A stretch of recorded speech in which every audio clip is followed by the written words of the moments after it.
साथियों, जैसे कि आप सभी जानते हैं कि माननीय मुख्यमंत्री उत्तर प्रदेश सरकार की अध्यक्षता में जो मीटिंग हुई थी, उसमें एक अहम फैसला मदरसा शिक्षा को लेकर, उसमें बदलाव को लेकर, रिफ़ॉर्म को लेकर एक टीम गठित माननीय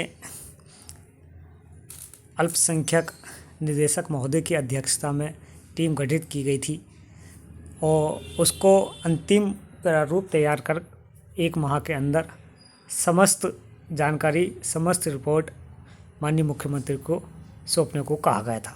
उसी क्रम में निदेशक महोदय ने डिस्ट्रिक्ट माइनॉरिटी ऑफिसर को पत्र लिखकर समस्त जानकारियां वर्तमान में, पूर्व में, मदरसा आधुनिकीकरण संबंधित, नियुक्ति संबंधित, एडेड मदरसों से संबंधित, पाठ्यक्रम से संबंधित और समय, टाइम टेबल, मुख्यतः मदरसा शिक्षा के डेवलपमेंट से संबंधित जो पूर्व में दी गई मदरसों को सुविधाएं और उसमें पारदर्शिता लाने के लिए समस्त चीज़ों का अवलोकन करने हेतु पत्र जारी किया गया है साथियों।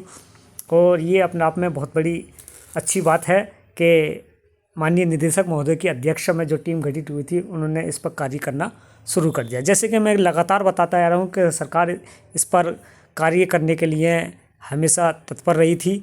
कहीं ना कहीं एक चैलेंज और चुनौती माननीय न्यायालय से राज्य सरकार के सचिव, प्रमुख सचिव और निदेशक महोदय को मिल रही थी।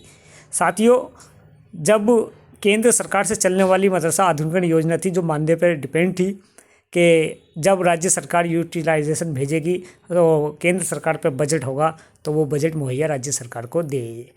चूँकि न्यायालय ने पूर्व में एक आदेश दिया था कि जो मानदेय पर आधारित स्कीमें चल रही हैं वो मानदेय पर डिपेंड होती हैं, बजट पर डिपेंड होती है। बजट होगा तो आपको मिलेगा और बजट नहीं होगा तो नहीं मिलेगा। ये न्यायालय ने भी माना है और इसमें सच्चाई भी ये है कि ये मैनेजमेंट से चलने वाली प्रक्रिया मानी गई थी।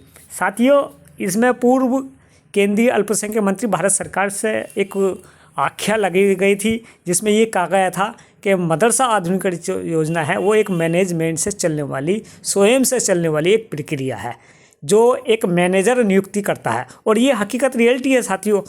मैनेजर जब चाहे, जिसे चाहे नियुक्त कर रहा है और जिसे चाहे निकाल देता है।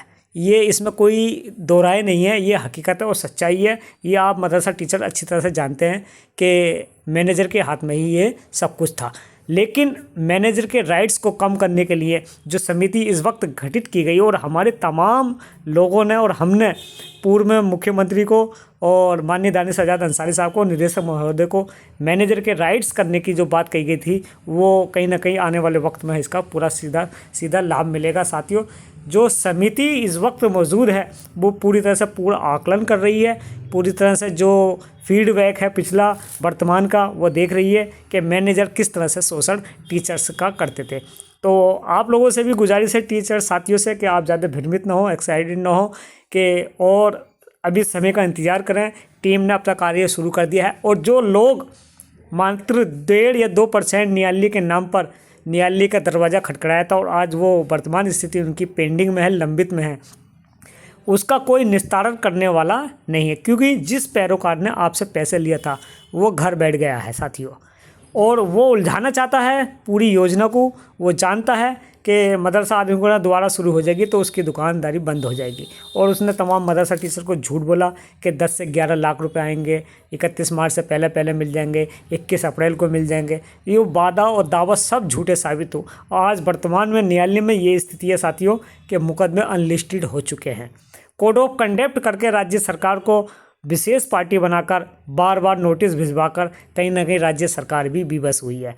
अब साथियों, वक्त आ गया है, आप लोगों से दुआ की दरख्वास्त है, दुआ कीजिए जल्द ही समिति